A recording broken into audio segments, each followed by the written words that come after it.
Hello বন্ধুরা, বসিরহাটের প্রার্থী বিজেপি প্রার্থী, বুঝতেই পারছেন কার কথা বলছি।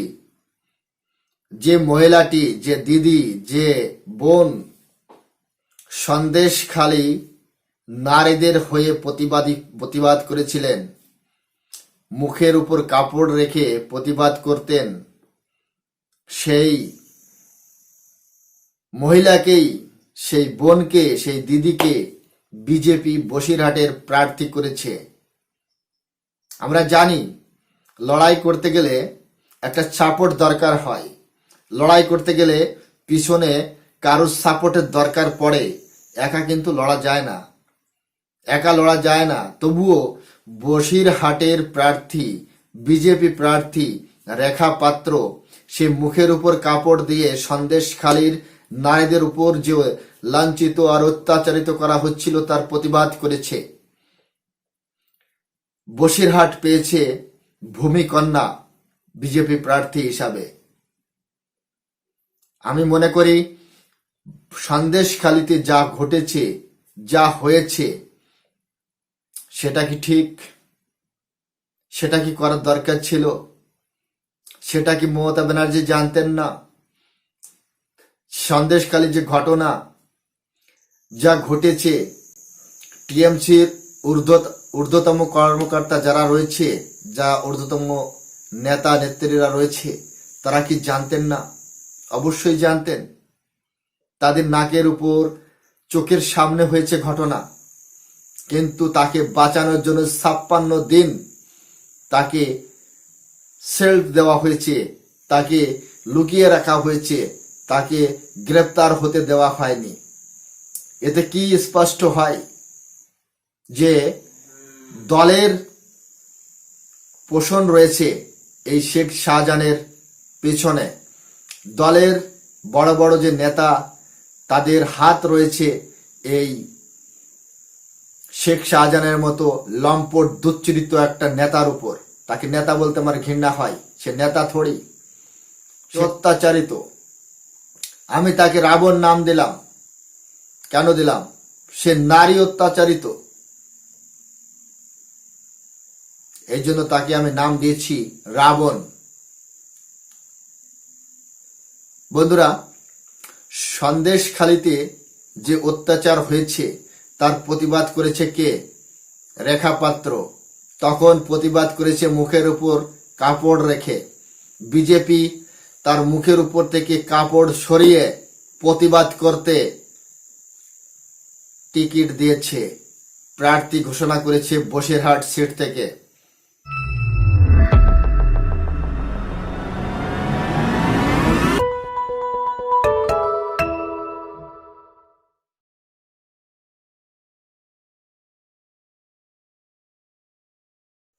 বন্ধুরা নমস্কার, আদাব, আসসালামু আলাইকুম। উত্তম ইউটিউব রিয়াকশন চ্যানেলে আপনাদের সবাইকে স্বাগতম। আমি উত্তম আছি আপনাদের সাথে। চ্যানেলে নতুন হলে চ্যানেলটি সাবস্ক্রাইব করে আমার পাশে থাকবেন, বেল আইকন অন করে রাখবেন পরবর্তী ভিডিওর নোটিফিকেশন পাওয়ার জন্য। অলরেডি যেসব বন্ধুরা চ্যানেলটি সাবস্ক্রাইব করে আমার ইউটিউব পরিবারের সদস্য হয়েছেন, তাদের প্রতি রইল অসংখ্য ধন্যবাদ। ভিডিওটা ভালো লাগলে একটা লাইক করবেন, শেয়ার করে আপনার বন্ধুদের দেখার সুযোগ করে দিতে পারেন। কমেন্ট সেকশনে লিখে জানাতে পারেন আপনাদের মন্তব্য। তাহলে চলুন বন্ধুরা, সময় নষ্ট না করে প্রথমে আলোচনাটা শুরু করা যাক। আজকের আলোচনা বসিরহাটের প্রার্থী রেখা পাত্র। রেখা পাত্রকে নিয়ে টিএমসির এক প্রার্থী তমলুক থেকে যে প্রার্থী হয়েছে ফটাংশু, সে ফটাংশু টুইট করেছে বাংলার মমতা ব্যানার্জির যে প্রকল্প তার স্বাদ নাকি রেখা পাত্র পেয়েছে, আর তাকে ঘিরে টুইট করেছে সেই স্বাস্থ্য সাথী কার্ড। আদৌ কি তাতে কিছু হয় কিনা আমার জানা নেই, কিন্তু সেই কার্ড নিয়ে এই ফাটাংশু টুইট করেছে, বিস্তারিত লিখেছে। আমি সে বিস্তারিত যাব না, কিন্তু একটা প্রার্থী অপর একটা প্রার্থীকে এই ধরনের কোট করে কিছু বলতে পারে কিনা আমার জানা নেই। নির্বাচন কমিশনারের আন্ডারে এই ধরনের কোনো আইন আছে কিনা, এটা বেআইনি কিনা, সেটা নির্বাচন কমিশনার খতিয়ে দেখবেন। সেটা নির্বাচন কমিশনারের উপরে আমি ছেড়ে দিচ্ছি। তবে নিন্দা তো করতেই হবে। এই ফাটাংশু চটি চাটা চোর এর তমলুকে প্রার্থী হয়েছে কার বিরুদ্ধে? এক্স জাস্টিস অভিজিৎ গাঙ্গুলির সামনে। আপনারা দেখবেন তমলুকের যে শিক্ষিত সমাজ, তমলুকের যে সমাজ সুধারক, তমলুকের যে সাধারণ মানুষ, তারা জাস্টিস এক্স জাস্টিস গাঙ্গুলিকে বিপুল পরিমাণে ভোটে জয়যুক্ত করবেন, আর এই ফাটাংশুকে নর্দমায় চুবিয়ে কলকাতায় পাঠিয়ে দেবেন। আমরা জানি এই ফাটাংশু যা কিছু বলে আসলে এর কোনো যুক্তি তর্ক নেই। এ আগে বলতো না যে খেলা হবে খেলা হবে, ইতিমধ্যেই এর সাথে খেলা হয়েছে। তমলুকের জনতা, তমলুকের জনগণ প্রচুর পরিমাণে এর বিরোধিতা করেছে। কেন করেছে? একে প্রত্যাশী হিসাবে মেনেই নেয়নি তমলুকে যারা টিএমসি করে তারাই, তাদের দলের লোকেরা একে বহিষ্কার করেছে। আপনি বলুন, এই চটি চাটা ফাটাংশু এই প্রার্থীর যোগ্যতা আছে এর? এক্স জাস্টিস গাঙ্গুলিকে বলে কিনা যে রাজনীতিতে সে নাকি জুনিয়র, এই ফাটাংশু নাকি 4-5 বছরের সিনিয়র। রাজনীতি করতে গেলে সংবিধান সম্পর্কে জ্ঞান রাখতে হয়। রাজনীতি করতে গেলে সংবিধানের যে সেকশনগুলো আছে সেগুলোর সম্পর্কে জ্ঞান রাখতে হয়। ফাটাংশুর আছে কি?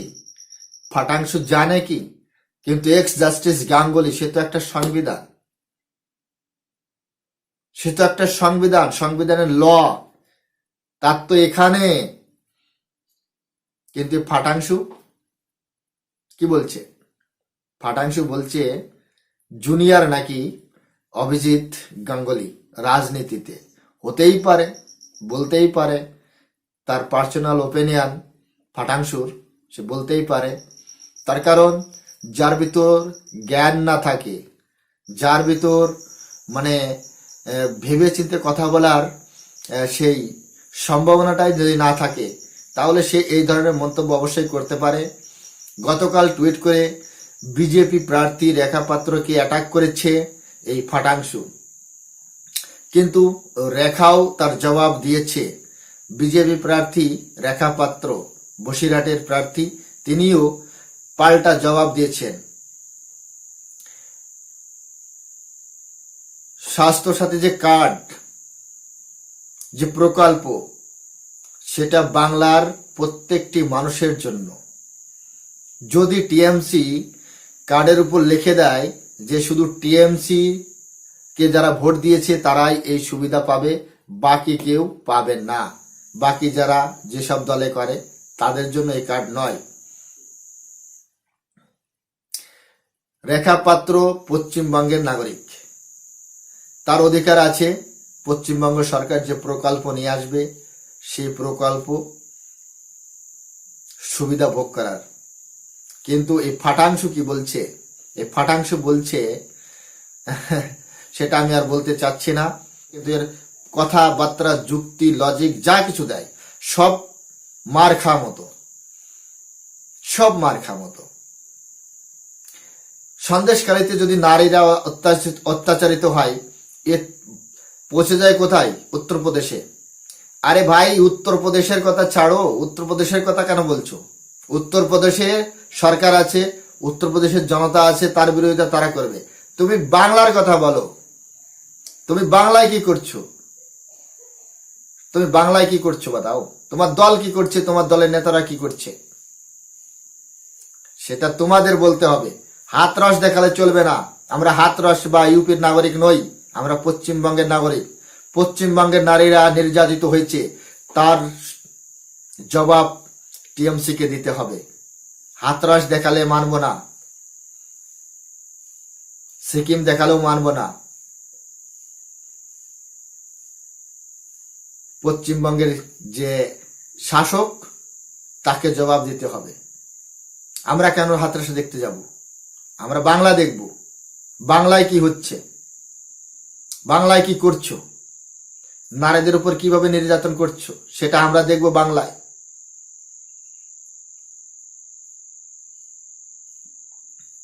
বসিরহাট নিশ্চিত বিজেপি জিতবে, যা আমরা দেখতে পাচ্ছি। কাল যখন দেখলাম সন্দেশখালের ভূমিকন্যা রেখা পাত্র তার ঘরে ফিরেছেন, মানে জনতার জোয়ার, উচ্ছ্বাস, আনন্দ, উল্লাস। যখন সে মন্দিরে মানে পূজা দিয়ে ঘরে ফিরছিল, তখন এত পরিমাণের জনতা বিভিন্ন দ্বীপ থেকে চলে এসেছে, বিভিন্ন জায়গা থেকে চলে এসেছে। তার কারণ তারা বসিরহাটের প্রার্থী রেখা পাত্রকে পেয়ে খুব খুশি, ওখানে বিজেপি জিতবে। আর রেখা পাত্রকে যারা অপেক্ষা করে অন্য কোনো পার্টিকে জিতাবে, তাহলে বুঝবো তারা অন্যায়ের সাথে ন্যায়ের সাথে নয়।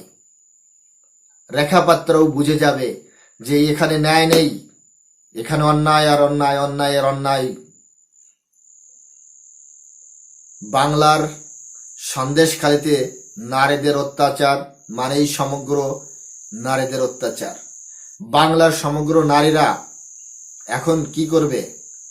তাদের কি করা উচিত? উচিত নয় রেখার পাশে দাঁড়ানো, উচিত নয় যাতে আর কোনো রেখা বা আর কোনো সন্দেশখালী নারীর মতো নির্যাতিত না হয় বাংলায়। তাহলে কি করতে হবে? বাংলার নারীদের একজোট হয়ে বিজেপিকে ভোট দিতে হবে। একজোট হয়ে বিজেপিকে ভোট দিয়ে মোদির হাত শক্ত করতে হবে। দেশ যদি বাঁচাতে হয়, দেশ যদি ভালো রাখতে হয়, বহির দেশ থেকে দেশকে বাঁচাতে গেলে মোদির মতো প্রধানমন্ত্রী আমাদের দরকার আছে। যখন কংগ্রেস সরকার মে ছিল, তখন আমরা 14-15 নম্বরে ছিলাম অর্থনীতিতে। আজ আমরা 5 নম্বরে চলে এসেছি। কেন এসেছি? যে আমাদের দেশে যে ট্রেন্ডিং শুরু হয়েছে লোকাল পে ভোকাল, আমরা দেশে তৈরি করছি। আমাদের দেশে ইন্ডাস্ট্রি, আমাদের দেশে বিনিয়োগ আসছে, আমাদের দেশে বড় বড় কোম্পানি আসছে। আমরা তাদেরকে জায়গা দিয়েছি। আমরা দেখেছি যে বিশ্বের সবথেকে বড় মোবাইল ফ্যাক্টরি স্যামসাং নয়াডায়। সবথেকে বেশি মোবাইল উৎপাদন হয় ভারতবর্ষে। আমরা দেখেছি অ্যাপেলকে আসতে, আমরা দেখেছি যে আমাদের বন্দে ভারত রেলওয়ে, আমাদের যে রেলওয়ে সিস্টেমটা কতটা উন্নত হয়েছে। আগামী 2026 সালে ভারতে বুলেট ট্রেন চলবে, এটা আমরা দেখতে পাবো। তাহলে বুঝতেই পারছেন যে আমাদের দেশ কিভাবে উন্নতির দিকে অগ্রসর হয়েছে আর কতটা স্পিডে চলছে। আগামী দিনে আমরা বিশ্বের 3য় অর্থনৈতিক দেশ হব, আর সেটা করতে গেলে অবশ্যই মোদিকে ভোট দিতে হবে। আর একটা যে সমস্যা সেটা আমরা দেখতে পেয়েছি যে ইন্ডিয়া গঠবন্ধন, এরা এখন কেউ কারোর দিকে তাকাচ্ছে না, কিন্তু এদের মনে মনে যোগসূত্র রয়েছে যে যার মতো জিতে আসো, একসাথে গঠবন্ধন করব আর একসাথে সরকার গঠন করব। এরা কিন্তু একে অপরের উপর কাদা ছিটাচ্ছে না, একে অপরকে সহায়তা করছে। এরা এই মনোবৃত্তি নিয়েছে যে আমাদের জিততে হবে, আমরা কেউ কারোর উপর কাদা ছিটাবো না, আমরা গঠবন্ধন করবো না, আমরা সিট শেয়ার করব না। যে যেখান থেকে লড়বে জিতে এসে একসাথে খিচুড়ি বানিয়ে একসাথেই খাবো, এটাই এদের ভাবনা চিন্তা। সেটা আমরা জানি, কিন্তু এটা বাংলার বা দেশের জনগণকে জানতে হবে, বুঝতে হবে কেন এই ইন্ডিয়া গঠবন্ধন যে হয়েছিল তাই এখন এরকম মালার মতো ছিঁড়ে বিখরে গেছে কেন? বিখরে যায়নি, এরা ঠিকই আছে, এরা একসাথেই আছে, কিন্তু এরা সিট শেয়ার করবে না। এরা যে যেখান থেকে জিতবে ফের একসাথে মিলে এই চেয়ারের, যে প্রধানমন্ত্রী চেয়ারের যে পায়া আছে না, তো ওই পায়াটা ধরে টানাটানি করবে। মানে এই এক সাইড থেকে মমতা ব্যানার্জি টানবে, এক সাইড থেকে কেজরিওয়াল টানবে, এক সাইড থেকে রাহুল গান্ধী টানবে, এক সাইড থেকে শিবসেনা টানবে। মানে চেয়ারের পায়া একদম টানতে টানতে চেয়ারটাই নষ্ট হয়ে যাবে, বসতে কেউ পারবে না। হয়তো মমতা ব্যানার্জি বসবে 1 মাস, রাহুল গান্ধী 1 মাস, কেজরিওয়াল 1 মাস। মানে বুঝতেই পারছেন যে দেশের অবস্থাটা তখন কি হবে। বুঝতেই পারছেন দেশের মানুষের সুখ সুবিধা ভাবার মতো সময় এদের হাতে থাকবে না।